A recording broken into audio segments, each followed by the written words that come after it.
अब ना बारिश डराएगी ना हवाएं उड़ाएंगी। ये घर हमें अपने हौसले की वजह से मिला है। नीले आसमान में सूरज की किरणें फैली थी, लेकिन टुनटुनी चिड़िया की आंखों में आज भी वही पुरानी चिंता थी। उसका छोटा सा घोंसला एक सूखी डाली पर बना था, जो अब कमजोर पड़ चुकी थी। हवा की तेज झोंकों में वो डगमगाता रहता था। सुनहरी कुकू, जल्दी उठो बेटा, बादल घिर आए हैं। लगता है आज फिर बारिश आएगी। हमारा घोंसला टिक पाएगा या नहीं? तुम्हारी मम्मा को बहुत डर लग रहा है। मम्मी, अगर बारिश आई तो क्या हम सब भीग जाएंगे? हम नए घर में क्यों नहीं रहते, जहाँ पानी न गिरे और हवा न उड़ाए?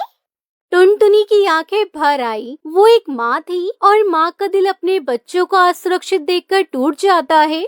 बेटा, मम्मा बहुत कोशिश कर रही है, लेकिन सबके पास तो मजबूत घर नहीं होते ना। कुछ साल पहले टुनटुनी का पति एक तूफान में उड़ गया था। उसके बाद टुनटुनी चिड़िया ने अकेले अपने दोनों बच्चों को पाला। पेड़ की सबसे ऊपर वाली डाल पर उसने छोटा सा घोंसला बनाया था। ना मजबूती ना छाव, बस उम्मीद। उस दिन भी वो बारिश से पहले कुछ तिनके जोड़ने निकली। नीचे जमीन पर खरगोश परिवार मिट्टी का गड्ढा बनाकर उसमें छिप गया था। बंदर अपने मजबूत पत्ते वाले झोपड़ों में बैठा मुस्कुरा रहा था। अरे टुनटुनी बहन, फिर वही पुराना घोंसला जोड़ रही हो? जब देखो तब तिनकों से लड़ाई करती रहती हो। कभी मेरे घर आओ, केला खाओ, आराम से बैठो। भाई, घर तो अपना ही अच्छा लगता है, चाहे जैसा भी हो। पर कभी कभी डर लगता है कि पेड़ साथ छोड़ेगा तो हम कहाँ जाएंगे? तू चाहे तो मैं तेरे लिए झोपड़ी बना दूं नीचे। नहीं भाई, मैं उड़ती हूँ। उड़ने वालों को ऊंचाई प्यारी होती है, लेकिन अभी ऊंचाई डराने लगी है। बरसात की पहली बूंदें, आसमान गरज उठा, बिजली चमकी और तेज बारिश शुरू हो गई। टुनटुनी ने दौड़कर अपने बच्चों को घोंसलों में समेटा, लेकिन डाल हिल रही थी और कुछ तिनके गिर चुके थे। मम्मी, मम्मी, घोंसला टूट रहा है क्या? मम्मी, हमें बचा लो।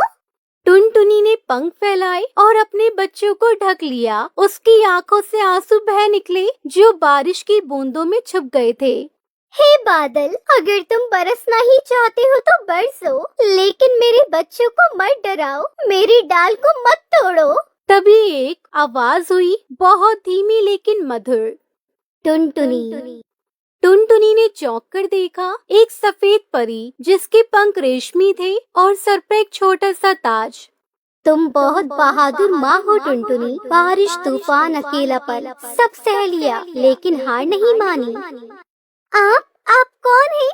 मैं बारिश की रक्षक हूँ। हर उस माँ को घर देती हूँ जो सिर्फ अपने बच्चों की खातिर लड़ती है। आज मैं तुम्हें एक पेड़ घर दूंगी, एक ऐसा घर जो ना भीगेगा ना टूटेगा। सच में? मेरे लिए भी? हाँ, तुम्हारे लिए और तुम्हारे बच्चों के लिए। देखो, वहाँ उस पुराने बरगद पर। टुनटुनी ने देखा, बारिश के बीच एक पेड़ घर उगाया था। उसकी शाखाएं चमक रही थी और खिड़कियों से रोशनी झांक रही थी। टुनटुनी अपने बच्चों को लेकर उड़ पड़ी। वो बरगद के पेड़ पर पहुंची। घर वाकई किसी सपने जैसा था। अंदर नरम सूखे पत्तों का बिछौना था, दीवारें लकड़ी की थी और छत से पानी की एक बूंद भी नहीं आ रही थी। मम्मी, ये तो राजकुमारों जैसा घर है। अब हमें डर नहीं लगेगा मम्मी? नहीं बेटा, अब ना बारिश डराएगी ना हवाएं उड़ाएंगी। ये घर हमें अपने हौसले की वजह से मिला है। अगले दिन सब जानवर और पक्षी हैरान थे। अरे, ये घर कैसे आ गया? ये टुनटुनी बहन का है। रात में परी आई थी, उसी ने दिया है। लगता है सच्चा प्रेम और संघर्ष कभी बेकार नहीं जाते। जंगल का बच्चा बच्चा टुनटुनी को बधाई देने आया। अब तुम हमारी उड़ती हुई रानी हो। मैं सिर्फ एक माँ हूँ जिसने हार नहीं मानी।